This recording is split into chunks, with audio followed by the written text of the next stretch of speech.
পহেলা বৈশাখে প্রতি বছর একটা অশান্তির মধ্যে দিয়ে যাইতে হয়। যেমন ঈদের আগে দোকানদাররা একটা চাপের মধ্যে থাকে কাস্টমারদের, তেমনি একটা হাজবেন্ড বা বয়ফ্রেন্ড একটা মানসিক চাপে থাকে তার বউ বা গার্লফ্রেন্ডের কাছে। এমনই একটা গার্লফ্রেন্ড যখন তার বয়ফ্রেন্ডকে পহেলা বৈশাখ নিয়ে কথা বলে তখন, জান একটু আসো না, কথা আছে। বলো। আচ্ছা বলো তো, কোন শাড়িটা সুন্দর, এইটা না ওইটা? এটা কিনলেই হয় জান, ব্যাপার না, দুইটাই তো সুন্দর। না একটা বলো, কোনটা সুন্দর, এইটা না ওইটা?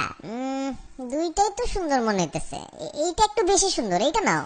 কিন্তু আমার তো ওইটা পছন্দ হয়েছে, ওইটা তোমার ভালো লাগে নাই? বাবু এত কাজ করতেছি বাবু, সারাদিন কাজ করছি, এখনো কাজ করতেছি, আমার মাথায় তো কাজ নিয়ে একটা টেনশনের মধ্যে থাকে না, দেখতেছো না? তোমার যেটা ভালো লাগে সেটা নাও, জিজ্ঞেস করছো বলে দিছি।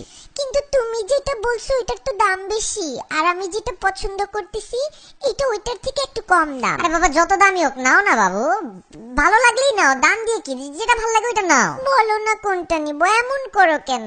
এই তোমার সমস্যাটা কি? 2 দিন আগে জিজ্ঞেস করলে দেশি মুরগি কিনবো না ফার্মের মুরগি, তোমার বললাম ভাই তুমি ফার্মের মুরগি কিনো, তুমি গিয়ে কিনে আনলা 4টা দেশি মুরগি 4টা ফার্মের মুরগি, ইচ্ছাটা তো তোমারই পূরণ হইলো তাই না? তারপর জিজ্ঞেস করলা লাল শাক কিনবো না পালং শাক কিনবো, ভয়ের চোটে কোনো কথাই বলি নাই, কিনে আনলা লাল শাক, যদি বলতাম পালং শাক তাহলে দুইটাই কিনে আনতা। আজকে আবার শুরু করলা শাড়ি নিয়ে, পাইছোটা কি আমারে তুমি? ও মা, একটা শাড়ি কিনবো তোমার জন্য, সাজবো তোমার জন্য, একটু সুন্দর হব, একটা পয়লা বৈশাখের একটা ফিলিংস আছে না, একটা ঝাঁকানাকা আছে না, সেটাও কি জিজ্ঞেস করলে দোষ? কথা তো একটা শাড়ি পর্যন্ত লিমিট থাকতেছে না। আমি কি তোমারে কোনোদিন জিজ্ঞেসি জান কোন জিন্স পরবো, কালো না নীল?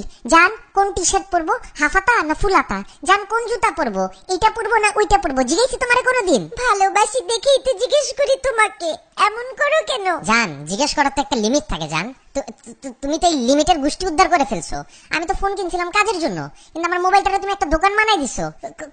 কোনোদিন যদি আমার ফোন চেক করো মনে করবা অন্য মেয়েরা পিক পাঠাইছে, ওইটা নিয়েও একটা গ্যাঞ্জাম শুরু করবা, এটা কে পাঠাইছে, এটা কবে পাঠাইছে, না আমি তো পাঠাই নাই। এত পিক পাঠাইছো তোমার নিজেরও তো মনে থাকবে না কোন পিক তুমি দিছো। আমার লাইফটারে তো একটা দোকান বাজার বানাই দিতেছো তুমি। এত সিম্পল একটা ব্যাপারকে এত বড় করতেছো তুমি। দুইটা শাড়ির কথাই তো জিজ্ঞেস করছি। তোমার কাছে সিম্পল লাগতে পারে জান, আমার কাছে তো সিম্পল লাগতেছে না।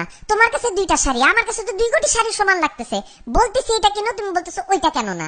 তখন যখন বলি ওইটা কেন, তুমি বলতেছো এইটা কেন না। মানে শাড়ির মধ্যে তো হাজার ধরন দেখো তুমি একটা শাড়ির মধ্যে, তোমাদের মেয়েদের মতন তো এত নিখুঁত চোখ আল্লাহ আমাকে দেয় নাই। তোমার কারণে প্রতিদিন একটা আতঙ্কে আমি বাস করতেছি। এমনি বলতেছো কে? আমি কি এতই খারাপ? তোমার জন্যই তো সাজি, কিসের এত আতঙ্ক? কিসের আতঙ্ক মানে? পয়লা বৈশাখ কেবল যাইতেছে, রমজান শুরু হবে, এরপর আসবে ঈদ।